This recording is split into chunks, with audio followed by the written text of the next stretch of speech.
안동의 으리으리한 양반댁 대문 앞 며느리감으로 초대받은 6 처자들과 그 앞을 막아서는 비로한 거지가 있었으니 이 더러운 거지를 좀 치우거라. 감히 어디 대가땡 집 앞을 더럽히느냐. 값비싼 비단옷으로 치장을 한 여인의 날카로운 목소리가 가을 하늘을 찢었습니다. 5 처자는 코를 막고 눈살을 찌푸리며 하인을 불러 쫓아내려 했지요. 그런데 오직 한 처자만이 이 더러운 거지 앞에 기꺼이 무릎을 꿇었습니다. 이보시오. 얼굴이 너무 창백한데 괜찮으신가요? 그 목소리에 거지의 눈꺼풀이 파르르 떨렸습니다. 안동 땅 제1의 부잣집 며느리 자리를 두고 모든 것을 뒤흔들 운명의 시험이 시작된 것이었습니다. 이야기 시작 전 구독과 좋아요 부탁드립니다. 그럼 감동과 반전이 가득한 옛 이야기 지금 바로 시작합니다.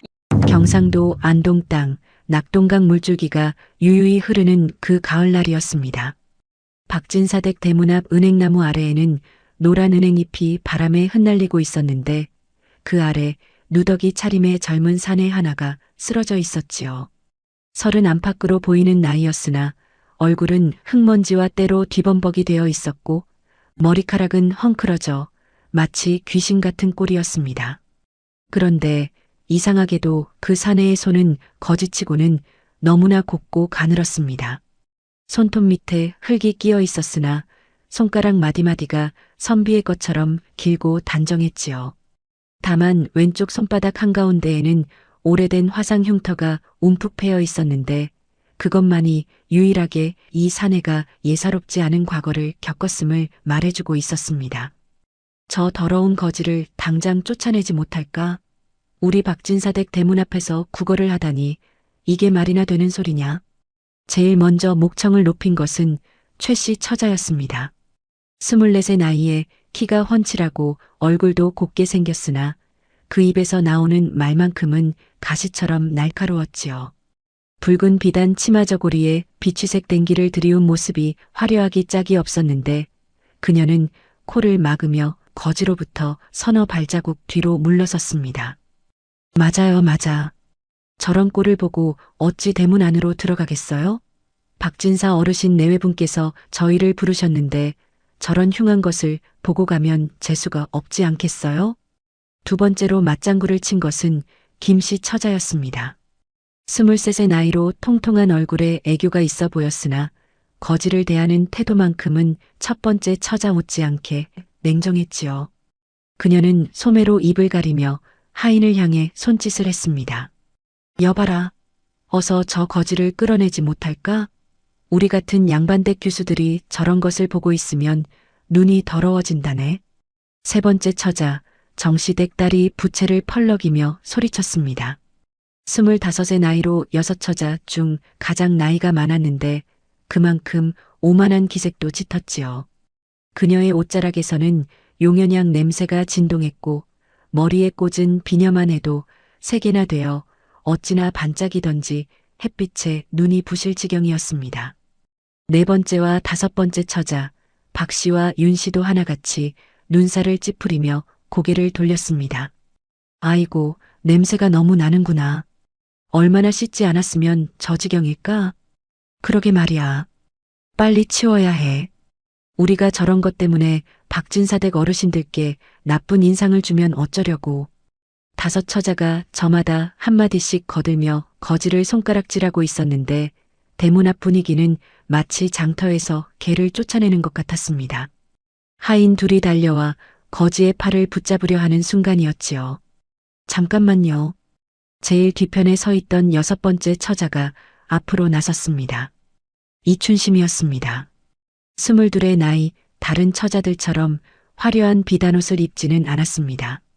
무명으로 지은 연두색 저고리에 남색 치마를 입었는데 옷감은 소박했으나 빨래를 말끔히 해서 입었는지 깨끗한 비누 내음이 풍겼지요.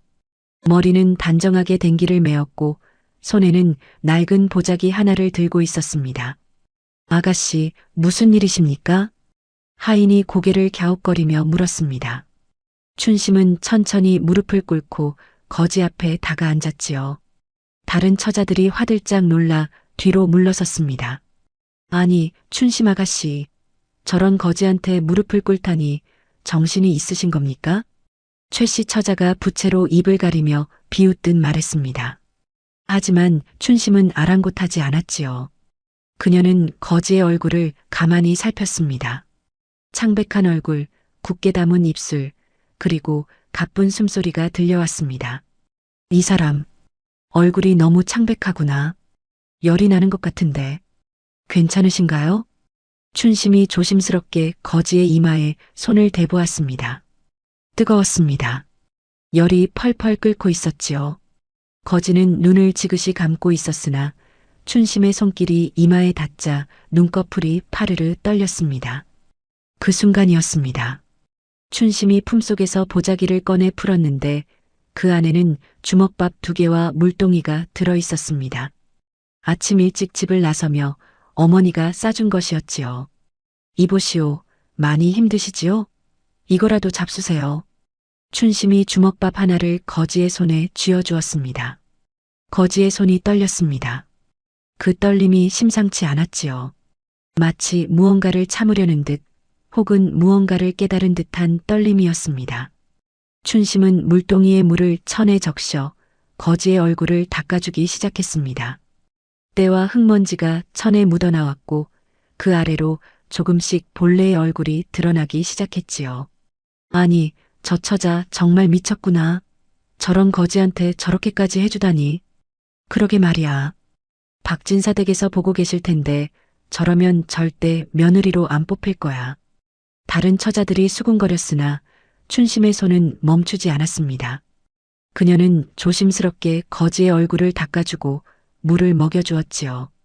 그때였습니다. 거지의 손이 춘심의 손목을 스쳤던 것이지요. 아주 짧은 순간이었으나 거지의 눈이 번쩍 떠졌습니다. 춘심의 소매가 살짝 거쳐 올라가 있었는데 그 손목에 움푹 패인 오래된 흉터가 드러난 것입니다. 불에 댄 화상 자국이었지요. 세월이 흘러 희미해졌으나 여전히 손목 안쪽 깊숙이 새겨져 있었습니다. 거지의 눈빛이 흔들렸습니다. 그는 재빨리 자신의 왼손 손바닥을 움켜쥐었지요. 그 손바닥 한가운데에도 똑같은 화상 흉터가 있었던 것입니다. 설마 이 처자가. 거지의 입술이 파르르 떨렸으나 그는 애써 표정을 감추고 고개를 숙였습니다. 고맙소 아가씨. 거지의 목소리는 쉰 듯했으나 어딘지 모르게 단정한 기운이 배어 있었습니다. 거지치고는 말투가 너무 또렷했지요. 춘심은 그것을 눈치채지 못했으나 마을 사람 몇몇은 고개를 갸웃거렸습니다. 저 거지 말투가 좀 이상한데? 그러게. 거지치고는 너무 점잖게 말하네. 하지만 다른 처자들은 그런 것에 관심이 없었지요. 그저 빨리 안으로 들어가고 싶을 뿐이었습니다.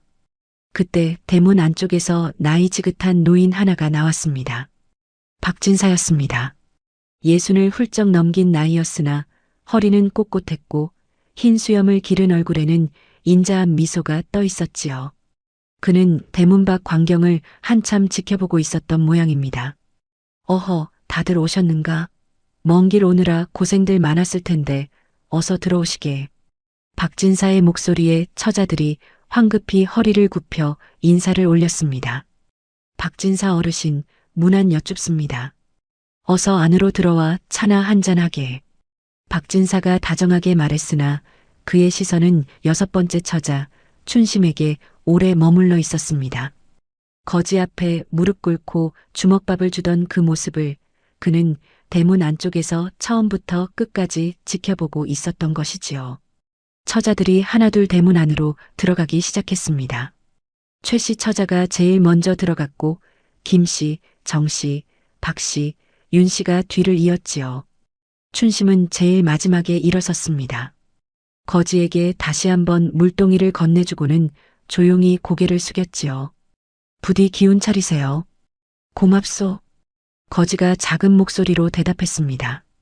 춘심이 돌아서서 대문 안으로 들어가는 동안 거지는 그 뒷모습을 한참 동안 바라보고 있었습니다. 가을 바람이 불어와 춘심의 치맛자락을 살짝 흔들었고 그녀의 머리가 햇빛에 반짝였지요.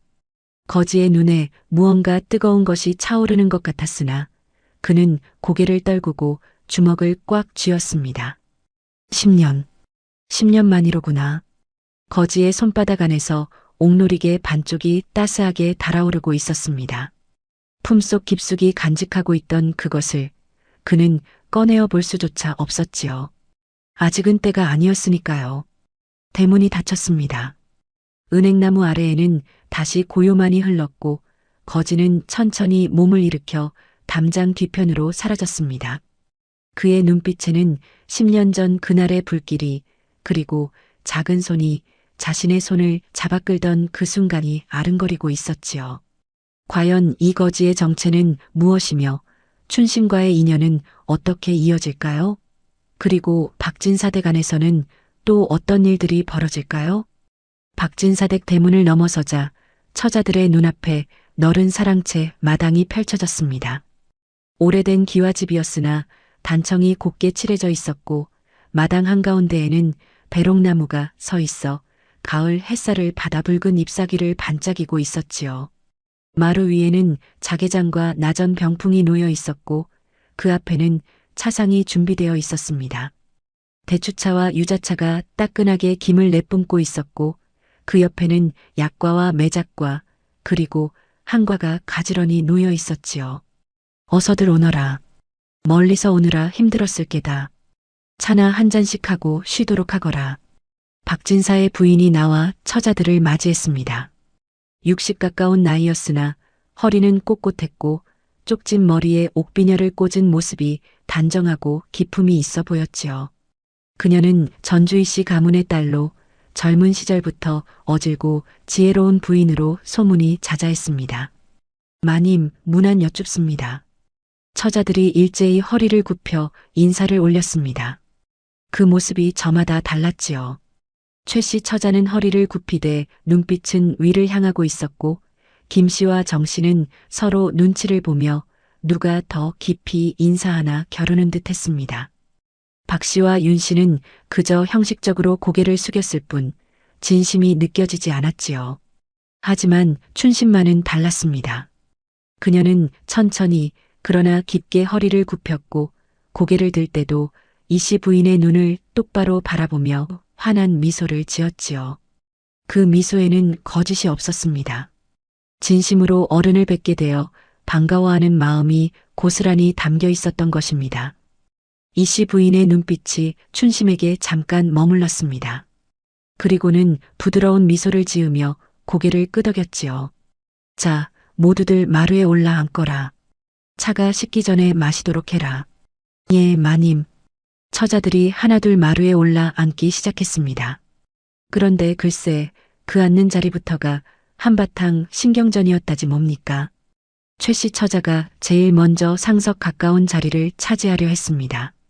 그러자 정 씨 처자도 지지 않고 그 옆자리를 재빨리 차지했지요.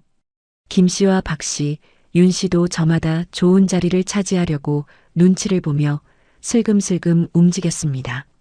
춘심만은 제일 끝자리 마루 모퉁이 쪽에 조용히 앉았습니다. 다른 처자들이 다 자리를 잡은 뒤에야 살며시 무릎을 꿇고 앉았는데 그 모습이 참으로 단정하고 차분해 보였지요. 이 씨 부인이 직접 차를 따라주기 시작했습니다. 한 사람 한 사람 찻잔을 건네며 따뜻한 말을 건넸지요. 내가 최 씨 댁 아가씨구나. 아버님께서 진주에서 큰 상단을 하시지? 아버님은 건강하시더냐? 예, 마님. 아버님께서 안부 전해달라 하셨습니다. 최 씨 처자가 공손하게 대답했으나 그 말투에는 어딘지 모르게 빈틈이 있었습니다. 마치 연습한 대사를 읽는 듯한 느낌이었지요. 김 씨 댁 아가씨는 대구에서 왔다지? 먼 길 오느라 고생이 많았겠구나. 예, 마님. 괜찮습니다. 김 씨 처자도 웃으며 대답했으나 그 웃음 뒤에는 긴장이 숨어 있었습니다. 이렇게 한 사람씩 차를 건네며 인사를 나누던 이 씨 부인이 마지막으로 춘심에게 다가왔습니다. 이 씨 댁 아가씨로구나. 내가 바로 춘심이라는 아이지? 예, 마님. 저는 이춘심이라 하옵니다. 춘심이 두 손으로 찻잔을 받으며 고개를 숙였습니다. 이 씨 부인이 찻잔을 건네며 물었지요. 아까 대문 밖에서 거지를 도와주던 아이가 너였느냐? 그 말에 다른 처자들의 시선이 일제히 춘심에게 쏠렸습니다. 최 씨 처자의 눈빛이 날카롭게 빛났고 정 씨 처자는 코웃음을 치며 고개를 돌렸지요. 춘심은 잠시 망설이다가 조용히 대답했습니다. 예, 마님. 지나가다 보니 그분이 너무 힘들어 보여서 그냥 지나칠 수가 없었습니다. 그래. 잘했다. 이 씨 부인이 춘심의 손등을 가만히 두드려 주었습니다. 그 손길이 참으로 따뜻했지요. 춘심의 눈시울이 살짝 붉어졌습니다. 어머니의 손길이 떠올랐던 것이지요. 그런데 말이지 춘심아. 그때 최 씨 처자가 입을 열었습니다. 찻잔을 들어 한 모금 마시더니 부채를 펼치며 춘심을 향해 물었지요. 춘심 처자, 아까 그 거지한테 주먹밥을 주셨다지요? 혹시 그게 본인이 드실 점심이었나요? 예, 그렇습니다. 춘심이 담담하게 대답했습니다. 최 씨 처자가 피식 웃었지요. 아이고, 그럼 점심은 어찌하실 작정이세요? 여기 와서 얻어먹으려고 그러신 거예요? 그 말에 김 씨와 정 씨가 키득키득 웃음을 터뜨렸습니다. 박 씨와 윤 씨도 입가에 비웃음을 머금었지요. 춘심은 아무 말도 하지 않았습니다. 다만 고개를 숙인 채 찻잔을 두 손으로 감싸쥐고 있을 뿐이었지요. 이 씨 부인의 눈빛이 차갑게 가라앉았습니다. 하지만 그녀는 내색하지 않았지요. 다만 조용히 입을 열었습니다. 춘심아, 점심은 걱정하지 마라. 이 집에 음식이 없겠느냐? 얼마든지 배불리 먹도록 해라. 감사합니다, 마님. 춘심이 깊이 고개를 숙였습니다. 그때 박진사가 사랑채 문을 열고 들어왔습니다. 그의 뒤로는 하인 하나가 따라오고 있었는데 바로 복돌이었습니다. 박준영 도련님의 어릴 적 친구이자 이번 변장 계획을 함께 꾸민 유일한 조력자였지요. 자, 아가씨들 차는 다들 마셨는가? 예, 어르신. 처자들이 일제히 대답했습니다. 박진사는 수염을 쓰다듬으며 천천히 입을 열었지요. 오늘 여러분을 이 집에 초대한 것은 다들 알다시피 우리 아들 준영이의 혼처를 정하기 위함이네. 하지만 그저 얼굴만 보고 정할 수는 없는 일 아니겠는가? 처자들이 긴장한 얼굴로 박진사를 바라보았습니다. 그래서 말인데 오늘 여러분께 간단한 부탁을 하나씩 드리려 하네. 어렵지 않은 일이니 부담 갖지 말고 평소 하던 대로만 해주면 되겠네. 예, 어르신. 분부대로 하겠습니다. 최 씨 처자가 제일 먼저 대답했습니다. 목소리에 자신감이 가득했지요. 박진사가 고개를 끄덕이며 말을 이었습니다. 첫 번째로 부탁드릴 일은 안채 뒤란에 있는 텃밭에서 채소를 좀 거두어 주셨으면 하네. 가을 무와 배추가 한창인데 며느리가 될 뿐이라면 이 정도는 할 줄 아셔야 하지 않겠는가? 처자들의 얼굴이 미묘하게 일그러졌습니다. 최 씨 처자가 부채를 펄럭이며 입을 열었지요. 어르신, 그런 일은 하인들이 하는 게 아닌가요? 저희 같은 양반댁 교수가 직접 흙을 만진다는 게. 허허, 양반댁 교수라 해도 집안 살림은 알아야 하지 않겠는가? 며느리가 되면 하인들을 부릴 줄도 알아야 하고 또 어떤 일이 어떻게 돌아가는지도 알아야 하는 법이네. 박진사의 말에 최 씨 처자는 할 말을 잃었습니다. 하지만 그 얼굴에는 불만이 가득했지요.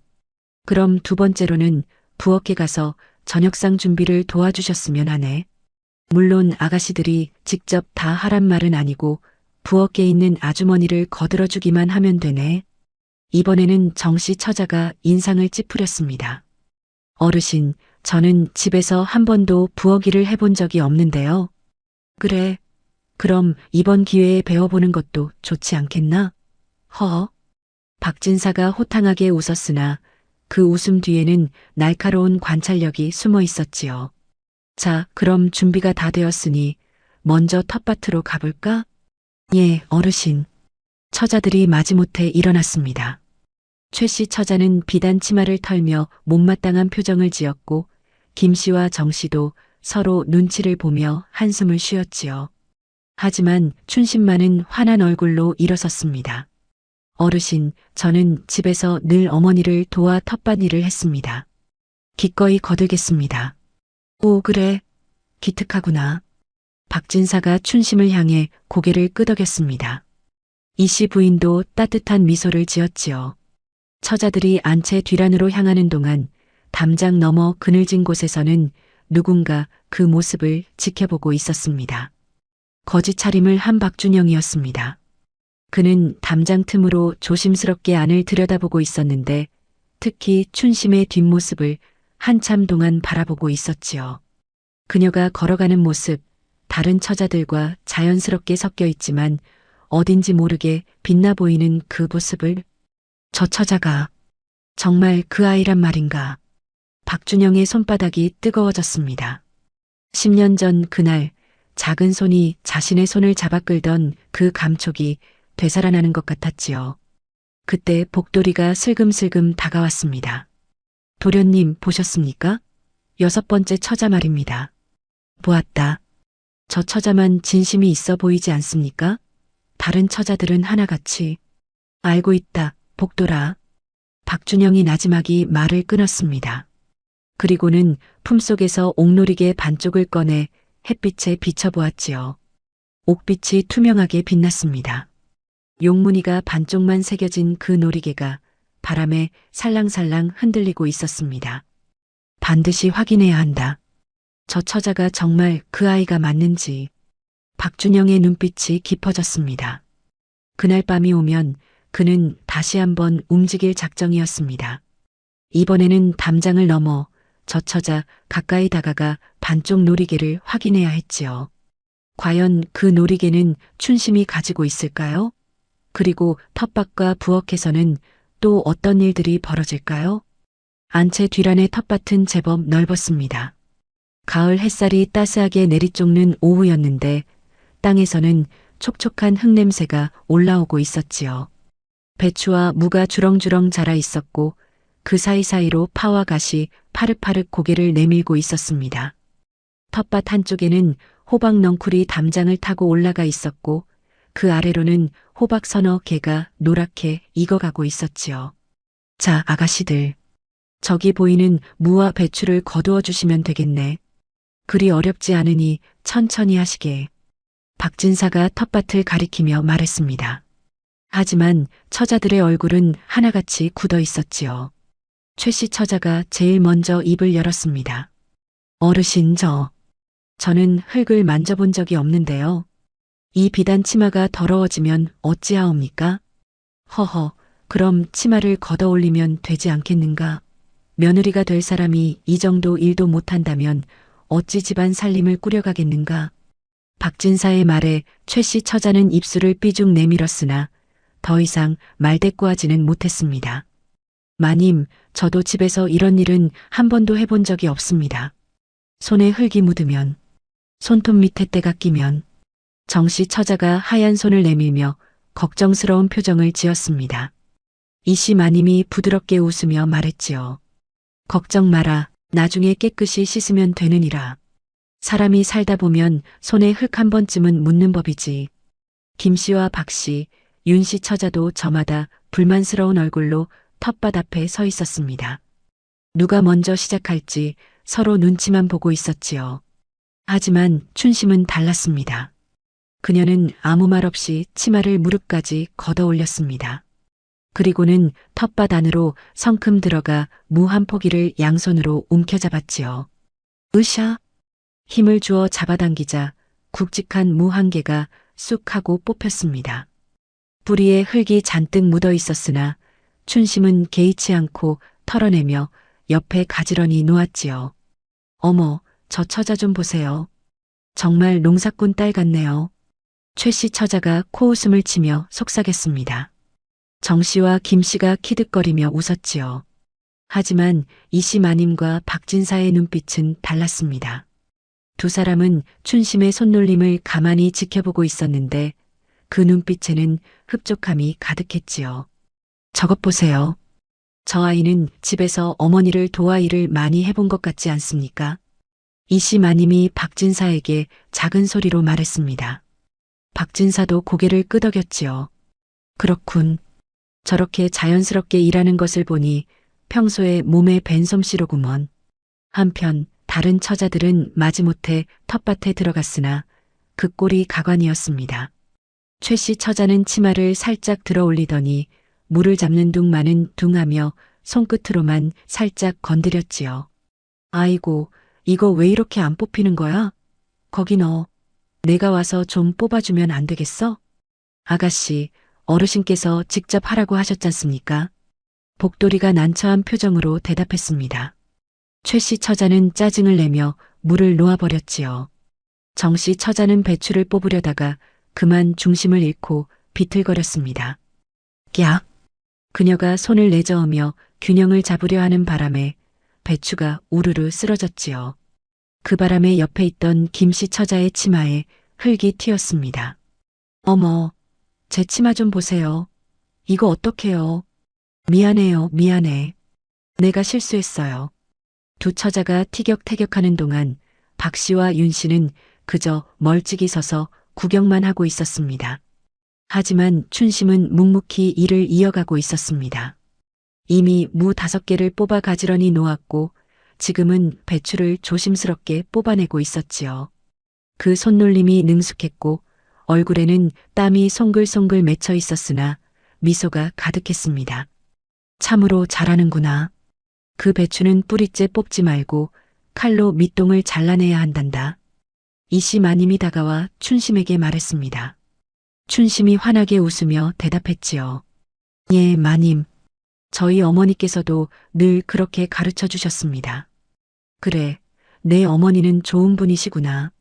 이씨 마님이 춘심의 머리를 쓰다듬어 주었습니다. 춘심의 눈시울이 또다시 붉어졌지요. 그 모습을 담장 너머에서 박준영이 지켜보고 있었습니다.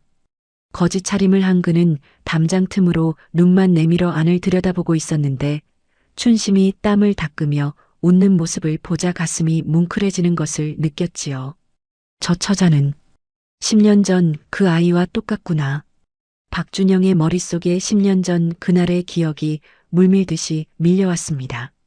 10년 전, 그러니까 박준영의 나이 20살 되던 해 가을이었습니다. 그는 한양에 과거를 보러 가던 길이었지요. 안동에서 한양까지는 꼬박 사흘을 걸어야 하는 먼 길이었는데 그는 하인 둘과 함께 산길을 넘고 있었습니다. 해가 뉘엿뉘엿 넘어가고 산 그림자가 길게 드리워지는 저녁 무렵이었지요. 도련님, 오늘은 저 앞 주막에서 묵어가는 게 어떻겠습니까? 날이 어두워지면 산적이 나타날 수도 있습니다. 하인 하나가 걱정스러운 목소리로 말했습니다. 하지만 젊은 박준영은 자신만만했지요. 괜찮다. 조금만 더 가면 고개를 넘을 수 있다. 어서 걸음을 재촉하자. 하지만 그때였습니다. 휘잉. 바람을 가르는 소리와 함께 화살 하나가 날아와 박준영의 발치에 꽂혔습니다. 누구냐? 박준영이 소리쳤으나 대답 대신 산적 5명이 숲속에서 튀어나왔습니다. 얼굴에 검은 천을 두르고 손에는 칼과 곤봉을 들고 있었지요. 크크크, 양반댁 도련님이 지나가신다기에 마중 나왔지. 목숨 건지고 싶으면 있는 돈 다 내어놓거라. 얌전히 들고 있는 보따리를 풀어. 산적 두목으로 보이는 자가 칼을 휘두르며 고함을 쳤습니다. 도련님, 도망치십시오. 하인 둘이 박준영을 앞에 가리며 막아섰으나 산적들은 그들을 단숨에 제압해버렸지요. 박준영은 홀로 남았습니다. 이 이놈들, 감히 양반을 해치려 하다니. 박준영이 소리쳤으나 산적들은 비웃으며 다가왔습니다. 그는 뒷걸음질 치다가 그만 바위에 걸려 넘어지고 말았지요. 크크크, 양반 도련님 꼴이 우습구만. 자, 돈을 내놓지 못할까? 산적이 칼을 들어 박준영의 목에 들이댔습니다. 그 순간 박준영은 생각했습니다. 아, 이제 끝인가. 과거도 보기 전에 이런 곳에서. 하지만 그때였습니다. 불이야, 불이야. 멀리서 사람들의 고함 소리가 들려왔습니다. 산 아래 마을에서 불길이 치솟고 있었던 것이지요. 산적들이 순간 고개를 돌렸고 박준영은 그 틈을 타 벌떡 일어나 달아나기 시작했습니다. 산적들이 뒤쫓았으나 박준영은 정신없이 산길을 내려갔지요. 그런데 글쎄 그만 잘못 들어선 길이 마을의 불난 집 쪽으로 이어지고 있었던 것입니다. 야, 불이야. 물을 떠와. 빨리.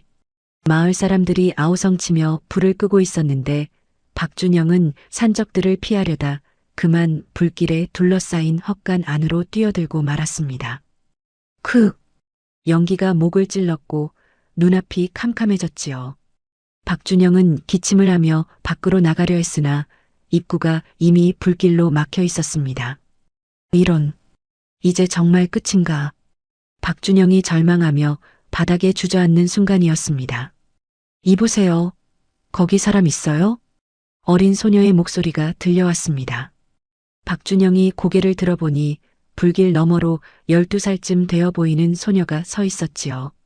얼굴이 그을음으로 시커멓게 변해 있었으나 그 눈빛만큼은 맑고 투명했습니다. 빨리 나와요. 손 잡아요. 소녀가 불길 사이로 손을 내밀었습니다. 하지만 박준영은 고개를 저었지요. 안 돼. 네가 다칠 거야. 어서 도망쳐. 아니에요. 같이 나가요. 소녀는 포기하지 않았습니다. 그녀는 치맛자락으로 손을 감싼 뒤 불길 사이로 팔을 쭉 뻗었지요. 빨리요. 손 잡아요. 박준영은 더 이상 망설일 수 없었습니다. 그는 소녀의 손을 와락 붙잡았고 소녀는 있는 힘껏 그를 끌어당겼지요. 그 순간이었습니다. 콰르릉. 불타던 기둥 하나가 무너져 내렸고 그것이 소녀의 손목을 스쳤습니다. 야! 소녀가 비명을 질렀으나 손을 놓지 않았습니다. 박준영의 손바닥도 불길에 데었지만 그는 소녀의 손을 꽉 잡고 불길 밖으로 뛰어나왔지요. 두 사람은 헛간 밖으로 굴러떨어졌고 마을 사람들이 달려와 그들을 구해냈습니다. 아이고, 춘심아. 내 손목. 한 아낙네가 소녀를 끌어안으며 울부짖었습니다. 소녀의 손목에는 깊은 화상이 생겨 있었지요. 박준영의 손바닥에도 똑같은 화상이 남아 있었습니다. 괜찮아요, 어머니. 저 양반 어르신을 살렸어요. 소녀, 춘심이 씩씩하게 웃으며 말했습니다. 박준영은 그 모습을 보며 눈물이 핑 돌았지요. 고맙소, 아가씨. 아니, 은인이시오. 어린 나이에 목숨을 걸고 날 구해주다니. 박준영이 소녀 앞에 무릎을 꿇었습니다. 소녀가 화들짝 놀라며 손을 저었지요. 아니에요, 나으리. 일어나세요. 사람이 위험한데 어찌 그냥 지나쳐요? 박준영은 말문이 막혔습니다. 12살 어린 소녀가 자신의 목숨을 아끼지 않고 남을 구한 것이지요. 그는 품속에서 옥놀이개 하나를 꺼냈습니다. 어머니가 물려준 것으로 반쪽씩 나눌 수 있게 만들어진 한 쌍이었지요. 아가씨, 이것을 받아주시오. 그리고 언젠가 내가 반드시 은혜를 갚으리다. 박준영이 옥놀이개 반쪽을 소녀의 손에 쥐어주었습니다. 소녀는 그것을 받아들고 눈을 반짝였지요. 정말 예쁘네요. 하지만 이런 귀한 걸 받으시오. 그리고 꼭 간직하시오. 이것이 우리의 인연의 증표가 될 것이오. 박준영은 나머지 반쪽을 자신의 품에 넣었습니다. 그리고 소녀의 이름을 물었지요. 은인의 이름이 무엇이오? 저는 이춘심이라고 해요. 춘심. 좋은 이름이군. 나는 박준영이라 하오. 꼭 기억해 주시오. 두 사람은 그렇게 헤어졌습니다. 10년이 흐른 지금 박준영은 담장 너머로 텃밭에서 일하는 춘심을 바라보고 있었습니다. 그녀의 손목에 난 화상 흉터가 햇빛에 선명하게 드러나 보였지요. 맞다. 저 아이다. 10년 전 날 구해준. 박준영의 눈에 뜨거운 것이 차올랐습니다. 품속의 옥놀이개 반쪽이 심장 위에서 따뜻하게 달아오르고 있었지요. 텃밭에서의 일이 끝나고 처자들은 안채 부엌으로 자리를 옮겼습니다. 부엌은 안채 한쪽에 자리 잡고 있었는데 아궁이에서는 벌써 불이 활활 타오르고 있었고 솥뚜껑 사이로 김이 모락모락 피어오르고 있었지요. 부엌대기 순이가 분주하게 저녁상을 준비하고 있었는데 마흔 중반의 나이로 얼굴은 땀에 젖어 있었으나 그 손놀림만큼은 능숙하고 빨랐습니다. 아이고, 아가씨들 오셨사옵니까? 어서들 오시옵소서. 저녁상 준비를 도와주신다니 감사합니다. 순이가 허리를 굽히며 공손하게 인사를 올렸습니다. 하지만 처자들의 얼굴은 하나같이 시큰둥했지요. 아니, 우리가 정말 부엌 일을 해야 하나요? 이건 산 것들이 하는 일 아닌가? 최 씨 처자가 코를 찡그리며 말했습니다. 부엌에서 나는 된장 끓는 냄새와 생선 굽는 냄새가 코를 찔렀던 것이지요. 그녀는 소매로 코를 막으며 한 발짝 뒤로 물러섰습니다. 허허, 최가야 며느리가 되면 부엌 살림도 알아야 하는 법이지 않겠느냐? 하인들을 부리려면 일이 어찌 돌아가는지 알아야 하는 게 당연하지. 이씨 마님이 부드럽게 타일렀으나 최 씨 처자는 여전히 못마땅한 표정이었습니다. 자, 그럼 오늘 저녁은 간단하게 준비하기로 했네. 된장찌개와 생선구이, 그리고 나물 몇 가지면 충분할 게야. 아가씨들은 순이를 도와 나물을 무쳐주고 상을 차리는 걸 거들어주면 되겠네. 박진사가 설명했습니다. 처자들은 마지못해 고개를 끄덕였지요. 하지만 춘심만은 달랐습니다. 그녀는 벌써 앞치마를 두르고 소매를 걷어붙이며 순이 곁으로 다가갔습니다. 순이 아주머니, 제가 무엇을 도와드릴까요? 아이고 아가씨. 그럼 저기 시금치를 좀 데쳐서 무쳐주시겠사옵니까? 예, 알겠습니다. 춘심이 환하게 웃으며 시금치가 담긴 광주리를 들었습니다. 다른 처자들은 멀찍이 서서 그 모습을 바라보고 있었지요. 저 처자, 정말 하녀 같지 않아요? 김씨 처자가 정씨에게 작은 소리로 속삭였습니다. 그러게 말이야. 저렇게 일을 잘하면 며느리가 아니라 종으로 들어와야 하는 거 아니야? 두 처자가 키득거리며 웃었습니다. 하지만 춘심은 그 소리를 듣지 못한 듯 아니 들었어도 신경 쓰지 않는 듯 묵묵히 시금치를 씻어 끓는 물에 데치기 시작했지요. 그 모습을 이씨 마님과 박진사는 흡족한 눈빛으로 지켜보고 있었습니다. 저 아이 참 기특하구나. 저렇게 성실하게 일하는 모습을 보니 마음이 든든하네. 박진사가 나지막이 말했습니다. 이씨 마님도 고개를 끄덕였지요. 그러게 말이오. 다른 처자들은 하나같이 일손을 놀리기 싫어하는데 저 아이만은 솔선수범하는구려. 그때였습니다. 대문 밖에서 발소리가 들려오더니 하인 하나가 안채로 들어왔습니다. 마님, 최씨 댁 부인께서 오셨사옵니다. 모시라. 연통도 없이 갑자기 어서 모셔오너라. 이씨 마님이 고개를 끄덕였습니다. 며느리 후보의 어미가 딸의 모습을 살펴보러 온다는 것은 흔한 일이었으니까요. 잠시 후 최씨 어미가 안채로 들어왔습니다. 40 중반쯤 되어 보이는 부인이었는데 화려한 비단 치마 저고리를 입고 머리에는 비녀를 가득 꽂고 있었지요. 얼굴은 곱게 생겼으나 그 눈빛만큼은 뱀처럼 차가웠습니다. 손에는 정성스럽게 포장된 선물 보따리를 들고 있었지요. 어머, 마님께서 계시네요. 그동안 강령하셨는지요? 무난 여쭙습니다. 최씨 어미가 이씨 마님께 공손하게 인사를 올렸습니다. 하지만 그 공손함 뒤에는 무언가 계산적인 기운이 서려 있었지요. 오, 최씨 댁 부인이시군요. 어서 오십시오.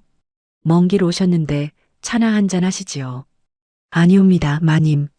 저는 괜찮사옵니다. 다만 제 딸아이가 폐를 끼치는 건 아닌지 걱정이 되어 얼굴을 좀 보러 왔사옵니다. 그리고 이것은 보잘것없으나 작은 선물이옵니다. 최씨 어미가 보따리를 내밀었습니다. 이씨 마님이 받아 펼쳐보니 고급 한과와 약과가 정갈하게 담겨 있었지요. 어머, 이렇게까지 하실 필요 없으셨는데. 고맙습니다. 아니옵니다, 마님. 당연한 예의지요. 최씨 어미가 능청스럽게 웃으며 말했습니다. 그리고는 부엌 안을 휙 둘러보더니 춘심이 열심히 나무를 묻히고 있는 모습에 눈길을 고정시켰지요. 어머, 저 아가씨는 참 부지런하시네요. 저분도 며느리 후보 중 한 분이신가요? 그렇습니다. 이씨 댁 막내딸이지요. 이씨 마님이 대답했습니다. 최 씨 어미의 눈빛이 날카롭게 변했지요. 순간적으로 위협을 느낀 것입니다. 저 처자가 자기 딸보다 박진사 내외의 마음에 들고 있다는 것을 직감적으로 알아챈 것이었지요. 아, 그렇군요. 참 훌륭하십니다. 최 씨 어미가 겉으로는 칭찬했으나 속으로는 이미 계략을 꾸미기 시작했습니다.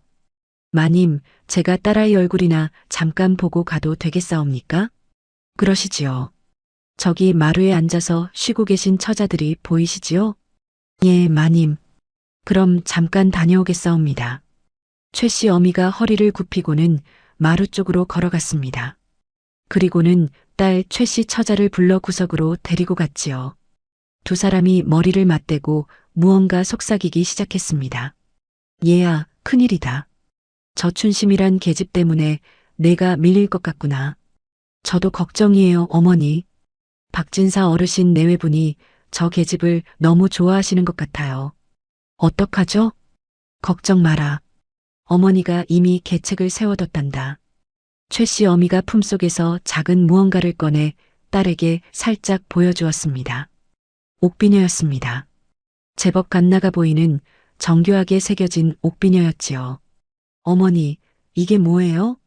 이건 내가 오늘 아침 일찍 우리 집 하인 복순이를 시켜서 마님의 방에서 가져오게 한 거란다.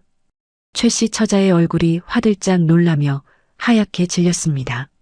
어머니, 그게 무슨 말씀이세요? 도둑질을 하셨다고요? 쉿! 목소리 낮춰라. 도둑질이 아니라 계책이다, 계책. 복순이는 원래 이 집 하인이었다가 우리 집으로 온 계집 아니냐? 그래서 이 집 구조를 훤히 꿰고 있지. 아침 일찍 마님께서 세수하러 가신 틈에 방에 몰래 들어가서 가져온 거란다. 하지만 그게 들키면 들킬 리가 없다.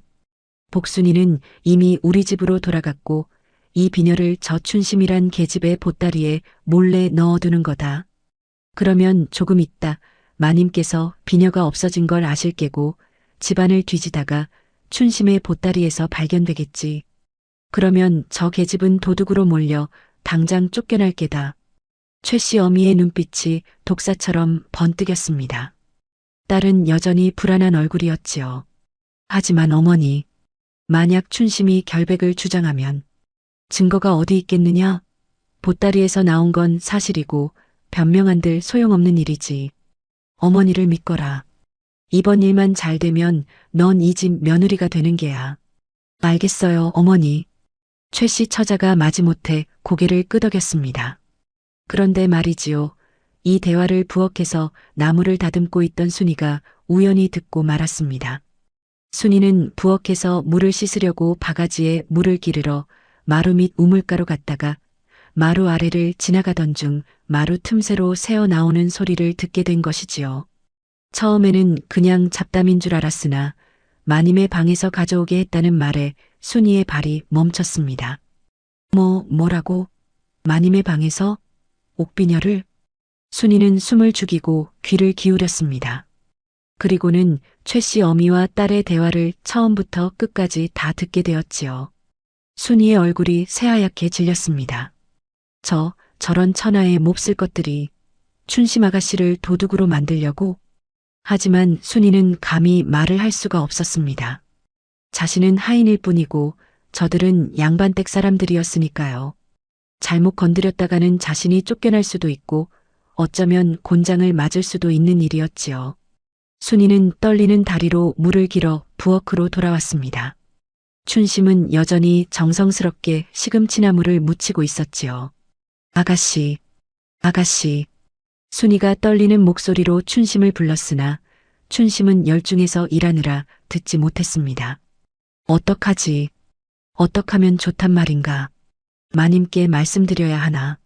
하지만 증거가 없는데 저것들이 잡았대면 순이는 가슴이 철렁 내려앉았습니다.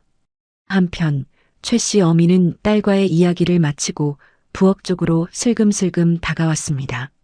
어머, 춘심 아가씨. 나무를 참 잘 묻히시는구려. 최 씨 어미가 다가오며 말했습니다. 춘심이 환하게 웃으며 대답했지요. 예, 부인. 감사합니다. 그나저나 아가씨, 보따리는 어디 두셨소?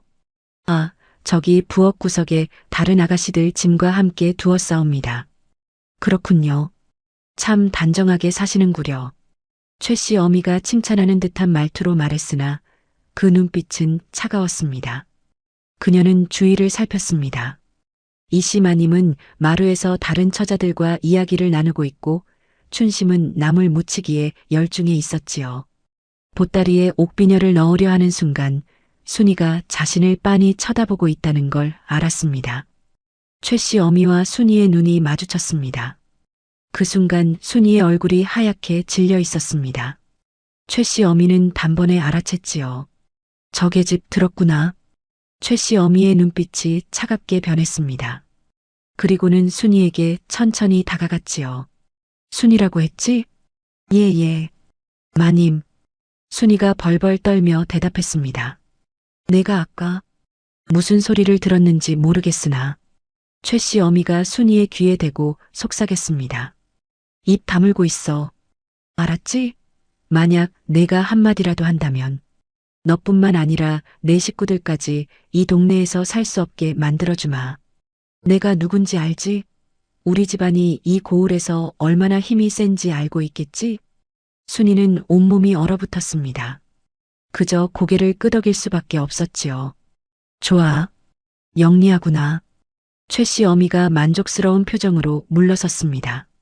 그리고는 이씨 마님이 다른 처자들과 이야기하느라 정신이 없는 틈을 타 재빨리 품속에서 옥비녀를 꺼내 춘심의 보따리를 살짝 풀어 그 안 깊숙이 밀어 넣었습니다. 손놀림이 능숙했고 빨았지요. 불과 몇 초 만에 일을 끝냈습니다. 자, 그럼 저는 이만 가봐야겠네요. 마님께 인사드리고 가겠사옵니다. 최 씨 어미가 이씨 마님께 공손하게 인사를 올리고 대문 밖으로 나갔습니다. 딸 최 씨 처자에게 눈짓 하나를 남기고서요. 모든 준비가 끝났습니다. 이제 저녁상이 차려지고 나면 이씨 마님이 비녀가 없어진 것을 알아차릴 터였지요. 그리고 집안을 뒤지다가 춘심의 보따리에서 발견하게 될 것이고 순이는 손이 덜덜 떨렸습니다. 어떡하지? 어떡하면 좋단 말인가? 마님께 말씀드려야 하는데. 하지만 저것들이 날 우리 식구들까지 위험해질 수 있어. 순이의 눈에 눈물이 맺혔습니다. 담장 너머에서는 박준영이 그 모든 광경을 지켜보고 있었습니다. 최 씨 어미가 무언가를 보따리에 넣는 장면, 그리고 순이를 위협하는 장면을 놓치지 않고 본 것이지요. 전현이 무슨 짓을 꾸민 게로구나. 춘심이를 도둑으로 만들려는 것인가. 박준영의 눈빛이 날카롭게 빛났습니다. 주먹을 꽉 쥐었지요. 가만히 있을 수 없다. 내가 나서야겠어. 해가 서쪽으로 기울어지고 부엌에서는 저녁상 준비가 한창이었습니다. 춘심이 무친 시금치 나물은 참기름 향이 고소하게 퍼져나왔고 순이가 구운 생선은 노릇노릇 익어서 김을 내뿜고 있었지요. 된장찌개가 보글보글 끓는 소리가 아궁이 위에서 들려왔고 갓 지은 흰 쌀밥이 솥뚜껑을 열 때마다 모락모락 김을 피워 올렸습니다. 자, 이제 거의 다 되었구나. 상을 마루로 옮기도록 하자. 이씨 마님이 만족스러운 표정으로 말씀하셨습니다. 처자들이 하나둘 일어나 상을 나르기 시작했지요. 하지만 순이의 손은 내내 떨리고 있었습니다. 국그릇을 들 때도 그릇이 달그락거렸고 수저를 놓을 때도 손이 떨려서 바닥에 떨어뜨릴 뻔했지요. 순아, 괜찮으냐? 얼굴이 왜 그리 하얗게 질려 있느냐? 이씨 마님이 걱정스러운 얼굴로 물으셨습니다. 순이는 황급히 고개를 숙였지요. 아, 아니옵니다, 마님. 그저 더워서 그런가 봅니다. 그래, 그럼 물이라도 한 그릇 마시거라. 예, 마님. 감사옵니다. 순이는 물을 마시는 척했으나 사실 목구멍으로 넘어가지도 않았습니다. 머릿속에는 온통 최 씨 어미의 차가운 눈빛과 협박하는 목소리만 맴돌고 있었던 것이지요. 어떡하지? 어떡해? 춘심 아가씨는 정말 좋은 분인데 저런 누명을 쓰시다니. 하지만 내가 말하면 우리 식구들이 아이고 어찌해야 좋단 말인가. 순이의 눈가에 눈물이 맺혔습니다. 저녁상이 마루 위에 차려졌습니다. 박진사와 이씨 마님 그리고 6 처자가 둘러앉았지요. 촛불이 켜지고 저녁 어스름이 마당을 감싸기 시작했습니다. 은행나무 잎사귀가 바람에 살랑살랑 흔들리며 바스락거리는 소리가 들려왔지요. 자, 모두들 수고 많았네. 오늘 하루 동안 참 열심히 일해주었어. 어서 식사들 하시게. 박진사가 수저를 들며 말씀하셨습니다. 처자들도 하나둘 수저를 들기 시작했지요. 춘심이 묻힌 시금치나물을 이씨 마님이 먼저 집어드셨습니다. 한 입 베어 무시더니 환한 미소가 번졌지요. 어머, 이 나물 정말 맛있구나. 간도 딱 맞고 참기름 향도 좋고. 춘심아, 내가 무친 거지? 예, 마님. 감사합니다. 춘심이 수줍게 웃으며 고개를 숙였습니다. 다른 처자들의 얼굴이 미묘하게 일그러졌지요. 특히 최씨 처자는 입술을 삐죽 내밀며 나무를 쳐다보지도 않았습니다. 식사가 한창 진행되는 동안 이씨 마님이 문득 손으로 머리를 만지작거리기 시작했습니다. 어라? 이게 어찌된 일이지? 마님, 무슨 일이십니까? 박진사가 물었습니다. 이씨 마님의 얼굴이 당황스럽게 변했지요. 내 옥비녀가 없구나. 분명히 오늘 아침에 꽂고 나왔는데. 옥비녀요? 어떤 비녀 말씀이십니까? 청옥으로 만든 항문양이 새겨진 비녀 말이야. 시어머님께서 물려주신 거라 무척 귀한 것인데. 아침에 분명히 꽂았는데 언제 없어진 거지? 이씨 마님이 머리를 더듬으며 자리에서 일어났습니다. 방안을 뒤지기 시작했지요. 처자들도 하나둘 일어나 마님을 도와 찾기 시작했습니다. 마님, 혹시 세수하실 때 빠뜨리신 건 아니신가요? 아니야, 세수는 비녀를 꽂은 채로 했단다. 그럼 부엌에 계실 때 떨어진 건 아닐까요? 부엌도 다 뒤져봤는데 없구나. 이씨 마님의 얼굴이 점점 어두워졌습니다. 그 비녀는 단순한 장신구가 아니라 시어머니의 유품이었던 것이지요. 잃어버렸다는 것은 큰 불효였습니다. 바로 그때였습니다. 최씨 처자가 조심스럽게 입을 열었습니다. 마님, 혹시 말씀이 오나? 누군가 가져간 건 아닐까요? 가져갔다니? 그게 무슨 말이냐? 박진사가 눈살을 찌푸리며 물었습니다. 최씨 처자는 겉으로는 걱정스러운 표정을 지었으나 속으로는 계략대로 되어가는 것에 만족하고 있었지요. 그러니까 오늘 이 집에 저희 외에 다른 사람들도 많이 드나들지 않았습니까? 혹시 그 중에 너 지금 무슨 소리를 하는 게냐? 이씨 마님의 목소리가 차갑게 가라앉았습니다. 최씨 처자가 황급히 손을 저었지요. 아니옵니다, 마님. 제 말은 그게 아니라 그저 혹시나 해서 혹시나가 아니라 내가 지금 누군가 도둑질을 했다고 의심하는 것 아니냐? 박진사의 목소리도 엄하게 변했습니다. 최씨 처자는 고개를 숙였으나 입가에는 묘한 미소가 번지고 있었지요. 죄송하옵니다, 어르신. 하오나 비녀가 이렇게 갑자기 사라질 리가 없지 않습니까? 그렇다면 저희 짐이 놓인 곳을 한번 살펴보시는 게 어떨까 하옵니다. 짐을 살펴보자고? 예, 마님. 혹시나, 정말 혹시나 말이옵니다만 누군가 실수로 가져갔을 수도 있지 않겠사옵니까? 최씨 처자의 말에 김씨와 정씨 처자도 고개를 끄덕이기 시작했습니다. 맞아요, 마님. 저희 결백을 증명하기 위해서라도 한번 살펴보시는 게 좋을 것 같습니다. 저도 괜찮습니다. 어서 확인해 주세요. 처자들이 하나둘 동의하자 이씨 마님은 난처한 표정을 지었습니다. 하지만 비녀는 찾아야 했고 처자들이 먼저 확인해 달라고 하니 거절할 수도 없는 노릇이었지요. 그럼 미안하지만 한번 확인해 보겠구나. 이씨 마님이 한숨을 쉬며 부엌으로 향했습니다. 처자들도 뒤따라갔지요. 부엌 구석에는 6 처자의 보따리가 나란히 놓여 있었습니다. 자, 그럼 하나씩 열어보도록 하자. 이씨 마님이 첫 번째 보따리를 풀었습니다. 최씨 처자의 것이었지요. 화려한 옷가지와 비단 수건이 들어 있었으나 비녀는 없었습니다. 두 번째, 세 번째, 네 번째, 다섯 번째 보따리도 마찬가지였습니다. 비녀는 나오지 않았지요. 마지막 여섯 번째, 춘심의 보따리 차례였습니다. 춘심은 아무 걱정 없이 서 있었습니다. 자신은 아무것도 한 일이 없으니까요. 춘심아, 내 보따리도 열어봐도 되겠니? 예, 마님. 얼마든지 보십시오. 춘심이 환하게 웃으며 보따리를 내밀었습니다. 이씨 마님이 보따리를 풀기 시작했지요. 소박한 무명 옷가지 몇 벌, 빗, 그리고 작은 주머니 하나.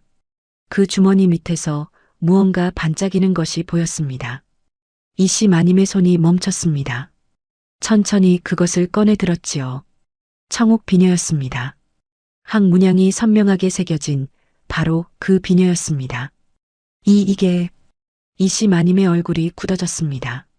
박진사도 얼굴이 일그러졌지요. 춘심은 눈이 휘둥그레졌습니다. 저게 어떻게 제 보따리에서 춘심아, 이게 대체 어찌 된 일이냐? 이씨 마님의 목소리가 떨렸습니다. 실망과 배신감이 뒤섞인 목소리였지요. 마님, 저는 정말 모릅니다. 저런 비녀를 본 적도 없는데 어떻게 제 보따리에. 춘심이 황급히 변명했으나 증거는 명백했습니다. 비녀가 그녀의 보따리에서 나온 것이지요. 어머, 이를 어쩌나. 춘심 아가씨가 정말 그런 일을. 최씨 처자가 놀란 척하며 입을 가렸습니다. 하지만 그 눈빛에는 승리의 빛이 번뜩이고 있었지요. 저런, 겉으로는 그렇게 착한 척하더니. 김씨 처자가 혀를 찼습니다. 정씨와 박씨, 윤씨도 고개를 저으며 춘심을 손가락질했지요. 춘심아, 박진사가 엄한 목소리로 불렀습니다. 너 정말 이 비녀를 가져간 것이냐? 아니옵니다, 어르신. 저는 정말 아무것도 한 일이 없습니다. 누군가 제 보따리에 몰래 넣은 것이 틀림없사옵니다. 춘심이 울먹이며 무릎을 꿇었습니다. 눈물이 뺨을 타고 주르륵 흘러내렸지요. 누군가 넣었다고? 그럼 누가 그런 짓을 했다는 게냐? 저는 모르옵니다. 하지만 정말로 제가 한 일이 아니옵니다. 춘심의 목소리가 떨렸습니다. 억울함이 가슴을 짓눌렀지요. 순이는 부엌 한쪽 구석에서 그 광경을 지켜보고 있었습니다. 손으로 입을 막고 온몸을 떨며. 말해야 해. 내가 말해야 해. 저 아가씨는 결백하시단 말이야. 하지만 최씨 어미의 차가운 협박이 머릿속을 맴돌았습니다. 내 식구들까지 이 동네에서 살 수 없게 만들어주마. 순이는 입술을 깨물었습니다. 눈물이 눈가에 맺혔지요.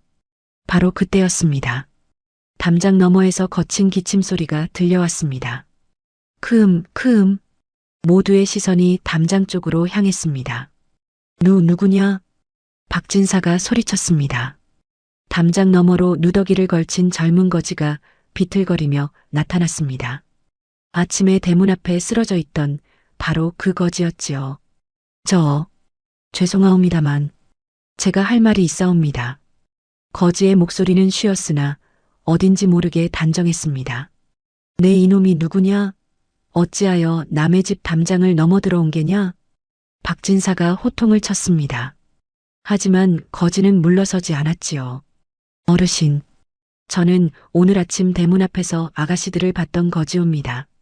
그리고 오늘 오후 이댁 담장 너머에서 한 부인이 저 아가씨의 보따리에 무언가를 넣는 것을 봤사옵니다. 뭐라고? 이씨 마님이 깜짝 놀라 물었습니다. 그게 무슨 소리냐? 누가 무엇을 넣었다는 게냐? 한 부인이, 비단옷을 입은 부인이 저 아가씨의 보따리를 몰래 열고 무언가 반짝이는 것을 안에 넣었사옵니다. 그리고 하인 한 분을 협박하는 것도 봤사옵니다. 거지가 순이를 가리켰습니다. 저 하인분께서 그 장면을 보고 놀라시자 그 부인이 입을 다물라고 협박했사옵니다. 모두의 시선이 순이에게 쏠렸습니다. 순아, 이게 사실이냐? 이씨 마님이 물었습니다. 순이는 온몸을 떨며 주저앉았지요. 마님, 죄송하옵니다. 저는, 순아, 진실을 말해다오. 무서워하지 마라. 박진사가 다정하게 말했습니다. 순이는 눈물을 흘리며 고개를 들었지요. 마님, 어르신, 제가 말씀드리겠사옵니다. 순이가 떨리는 목소리로 최 씨 어미와 딸의 대화를 처음부터 끝까지 털어놓기 시작했습니다. 하인을 시켜 비녀를 훔쳐오게 했다는 것, 춘심의 보따리에 넣으려는 계략을 꾸몄다는 것, 그리고 자신을 협박했다는 것까지 부엌이 조용해졌습니다. 이씨 마님의 얼굴이 차갑게 굳어졌고 박진사의 눈빛이 날카롭게 빛났지요. 최 씨 처자의 얼굴이 하얗게 질렸습니다. 춘심아. 이씨 마님이 춘심에게 다가가 어깨를 부축해 일으켰습니다. 미안하구나. 내게 의심을 품어서 정말 미안하다. 마님. 춘심이 와락 울음을 터뜨렸습니다. 억울했던 감정이 한꺼번에 쏟아져 나왔지요. 박진사는 최 씨 처자를 노려보며 차갑게 말했습니다. 최 씨 댁 규수, 당장 짐을 싸서 나가거라. 그리고 내 어미를 불러오너라. 내가 직접 따져 물어야겠다. 어르신. 최 씨 처자가 떨리는 목소리로 변명하려 했으나 박진사는 손을 저으며 막았습니다. 더 이상 말하지 마라. 썩 나가지 못할까? 결국 최 씨 처자는 울며 부엌을 빠져나갔습니다. 담장 너머의 거지 박준영은 그 모습을 지켜보며 조용히 미소를 지었습니다. 잘했어. 춘심이. 내가 결백함이 밝혀졌구나. 그의 품속에서 옥놀이개 반쪽이 따스하게 빛나고 있었습니다. 최 씨 처자가 울며 대문 밖으로 쫓겨나고 부엌에는 다시 고요가 찾아왔습니다. 춘심은 이씨 마님의 품에 안겨 한참 동안 울었지요. 억울했던 감정이, 두려웠던 마음이, 그리고 안도감이 한꺼번에 쏟아져 나왔습니다. 이씨 마님은 그런 춘심의 등을 다독이며 나지막이 속삭였지요. 울지 마라 아가야. 다 지나갔단다. 내가 결백하다는 것을 모두가 알게 되었으니. 마님, 감사합니다. 정말 감사합니다. 춘심이 눈물을 닦으며 고개를 들었을 때 박진사가 담장 너머의 거지를 향해 다가가고 있었습니다. 젊은이, 내가 아니었다면 큰일 날 뻔했구나. 진실을 밝혀줘서 고맙네. 그런데 대체 자네는 누구인가? 어찌하여 우리 집 담장 너머에서 그 모든 것을 지켜보고 있었던 게냐? 박진사의 물음에 거지는 잠시 침묵했습니다. 그리고는 천천히 고개를 들어 박진사를 바라보았지요. 어르신, 사실은 거지가 말을 멈추고 주위를 둘러보았습니다. 춘심과 이씨 마님 그리고 남은 처자들이 모두 자신을 바라보고 있었지요. 거지는 깊은 숨을 들이쉬고 결심한 듯 입을 열었습니다. 사실 저는 거지가 아니옵니다. 뭐라고? 박진사의 눈이 커졌습니다. 거지는 누더기 옷깃을 천천히 여미며 말을 이었지요. 저는 이 집 외동아들 박준영이옵니다. 순간 부엌이 얼어붙었습니다. 이씨 마님의 입이 떡 벌어졌고 춘심은 눈이 휘둥그레져서 거지를, 아니 박준영을 바라보았지요. 남은 처자들도 기겁을 하며 뒤로 물러섰습니다. 준영이? 내가 준영이란 말이냐? 박진사가 떨리는 목소리로 물었습니다. 박준영은 고개를 끄덕이며 한 걸음 앞으로 나섰지요. 예, 아버님. 아들 준영이옵니다. 용서하십시오. 이렇게 거지 행색을 하고 집안을 속인 것을. 이게 대체 무슨 일이냐? 너는 어째서? 이씨 마님이 황급히 다가와 박준영의 얼굴을 살폈습니다. 흙먼지와 때로 뒤범벅이 된 얼굴이었으나 자세히 보니 분명 아들의 얼굴이었지요. 그 눈빛, 그 콧날, 그 인매가 모두 자신의 아들이었습니다. 어머님, 죄송하옵니다. 박준영이 무릎을 꿇으며 고개를 숙였습니다. 이씨 마님은 눈물을 글썽이며 아들의 손을 잡았지요. 아니다. 그런데 대체 왜 이런 짓을? 어머님, 아버님께서 정해주신 6 처자 중에서 저는 껍데기가 아니라 진심을 보고 싶었습니다. 비단옷을 입고 화려하게 꾸민 모습이 아니라 가장 낮은 자리에 있는 사람을 어떻게 대하는지 그것을 보고 싶었습니다. 박준영의 말에 남은 처자들의 얼굴이 화끈거리며 붉어졌습니다. 김씨, 정씨, 박씨, 윤씨 처자들은 고개를 숙이고 감히 박준영을 쳐다보지 못했지요. 아침에 거지를 어떻게 대했는지 그들은 너무나 잘 알고 있었습니다. 그래서 거지 행색을 하고 처자들을 시험했다는 말이냐? 박진사가 물었습니다. 박준영은 고개를 끄덕였지요. 예, 아버님. 용서하십시오. 아니다. 용서할 것이 무엇이 있겠느냐? 박진사가 아들의 어깨를 두드리며 일으켰습니다. 그리고는 춘심을 향해 고개를 돌렸지요. 그렇다면, 준영아, 너는 이미 마음에 둔 처자가 있다는 말이냐? 박준영의 시선이 춘심에게로 향했습니다. 춘심은 멍하니 박준영을 바라보고 있었습니다. 아침에 자신이 주먹밥을 주고 물을 먹였던 그 거지가 박준영 도련님이었다니, 그리고 자신을 구해준 사람도 그였다니, 머릿속이 복잡했습니다. 심장이 쿵쿵 뛰었지요. 박준영은 천천히 춘심에게 다가갔습니다. 그리고는 품속에서 무언가를 꺼냈지요. 반쪽짜리 옥놀이개였습니다. 달빛에 비친 그 놀이개가 희미하게 빛나고 있었는데 용무늬가 반쪽만 새겨진 것이 한눈에 보였습니다. 춘심 아가씨, 박준영이 나지막이 불렀습니다. 춘심은 숨을 죽이고 박준영을 바라보았지요. 혹시 아가씨도 이것과 같은 놀이개를 가지고 계시지 않습니까? 춘심의 눈이 커졌습니다. 손이 무의식적으로 품속으로 향했지요. 그곳에는 10년 전 불길 속에서 자신을 함께 빠져나온 그 양반이 건네준 옥놀이개가 있었습니다.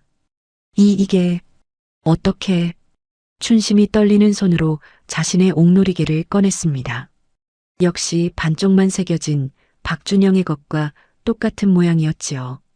두 개의 놀이개를 가까이 대자 딱 맞아떨어졌습니다. 용무늬가 완벽하게 하나로 이어졌고 마치 원래 하나였던 것처럼 자연스럽게 맞물렸지요.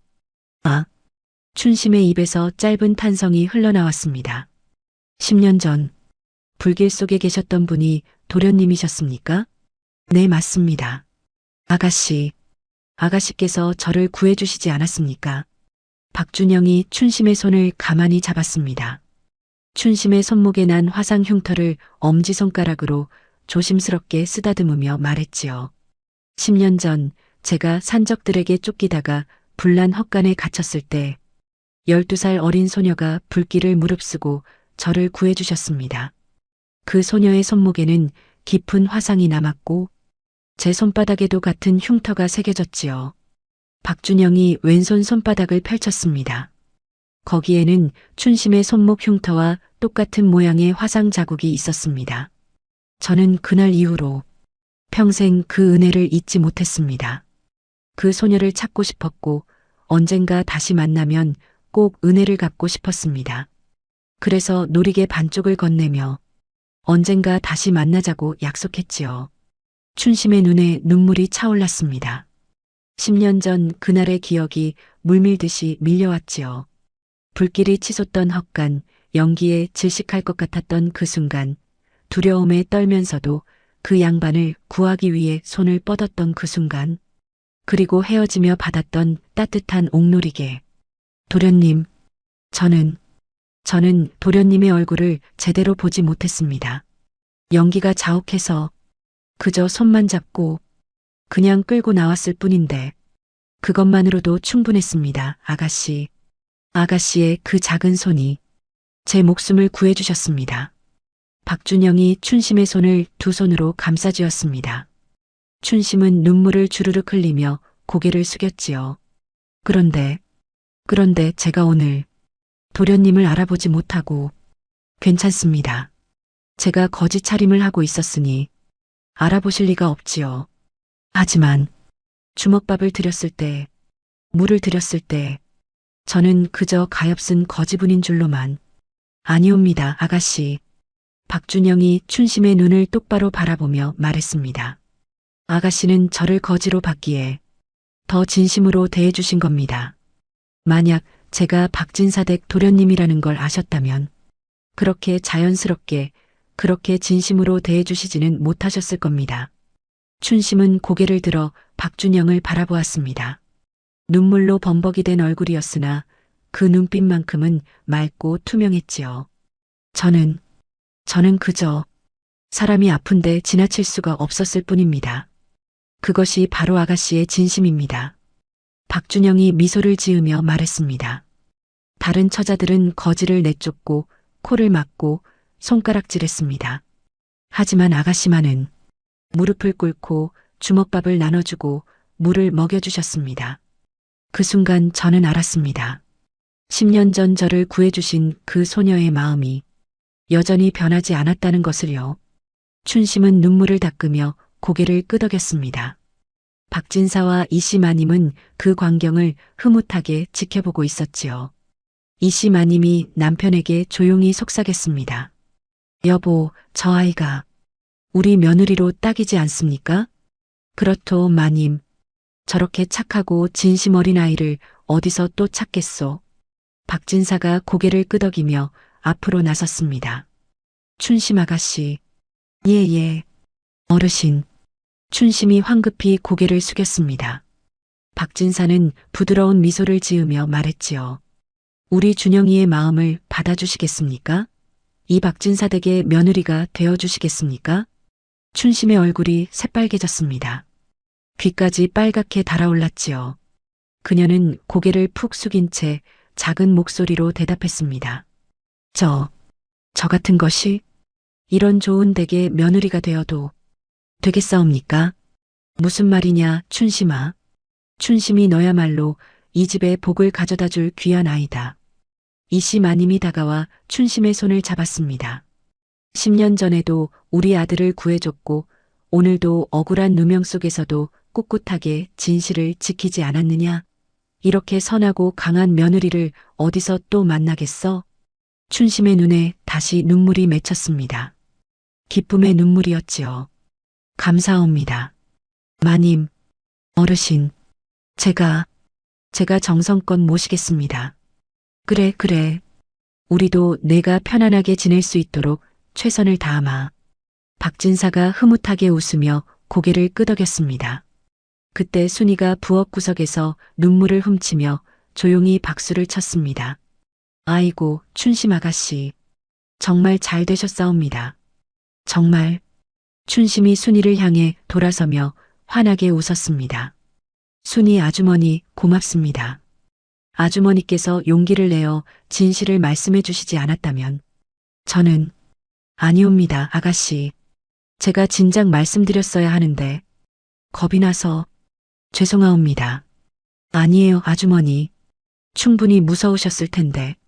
그래도 끝내 말씀해 주셔서 정말 감사합니다. 두 사람이 서로 껴안으며 울었습니다. 한편 남은 네 처자는 조용히 짐을 싸고 있었습니다. 더 이상 이 집에 있을 면목이 없었던 것이지요. 저희는 이만 물러가겠습니다, 어르신. 김씨 처자가 고개를 숙이며 말했습니다. 박진사는 고개를 끄덕였지요. 그러시게.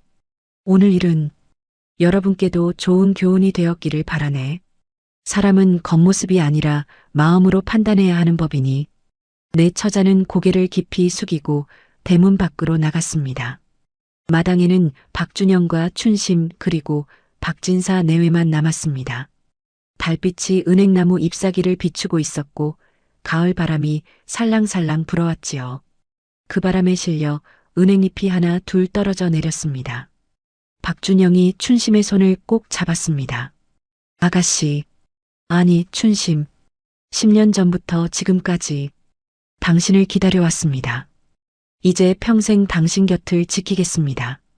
도련님, 아니 준영 도련님, 저도 평생 도련님을 섬기겠습니다. 두 사람의 손 위로 달빛이 쏟아져 내렸습니다. 그리고 그 손 안에서 두 개의 반쪽 옥놀이개가 하나로 맞물려 빛나고 있었지요. 그로부터 한 달 뒤 박진사 댁에서는 성대한 혼례가 치러졌습니다. 춘심은 화려한 원삼을 입고 족두리를 쓴 채 박준영과 함께 큰 절을 올렸지요. 마을 사람들이 모두 모여 축하해 주었고 잔치 음식이 동네 전체에 나눠졌습니다. 최 씨 어미는 관가에 끌려가 벌을 받았다는 소문이 돌았고 딸 최 씨 처자는 다른 고을로 시집을 갔다는 이야기도 들려왔지요. 한편 순이는 춘심의 부탁으로 박진사 댁에서 계속 일하게 되었고 이 씨 마님의 총애를 받으며 편안하게 지내게 되었습니다. 그리고 박준영과 춘심은 두 사람은 서로를 아끼고 존중하며 오래오래 행복하게 살았다고 합니다. 10년 전 불길 속에서 시작된 인연이 거지와 처자의 만남으로 이어졌고 마침내 옥놀이개가 하나로 맞물리며 아름다운 결말을 맺은 것이지요. 사람을 판단할 때는 겉모습이 아니라 마음을 봐야 한다는 것, 진심은 언젠가 반드시 빛을 발한다는 것, 그리고 선한 행실은 결국 복으로 돌아온다는 것. 이것이 바로 이 이야기가 우리에게 전하는 교훈이 아니겠습니까? 자, 오늘 이야기가 여기까지입니다. 어떠셨습니까? 가슴이 뻥 뚫리고 마음이 따뜻해지셨나요? 사람은 누구나 어려울 때가 있고 억울한 일을 당할 때도 있습니다. 하지만 진심을 다하고 선하게 살면 언젠가는 하늘이 알아주고 복이 찾아오는 법입니다. 여러분도 오늘부터 주변 사람들을 겉모습이 아니라 마음으로 보시기 바랍니다. 그리고 어려운 이웃이 있다면 춘심 아가씨처럼 주저없이 손을 내밀어 주시기 바랍니다. 그럼 다음 이야기에서 또 만나요. 구독과 좋아요 잊지 마시고요. 복 많이 받으세요.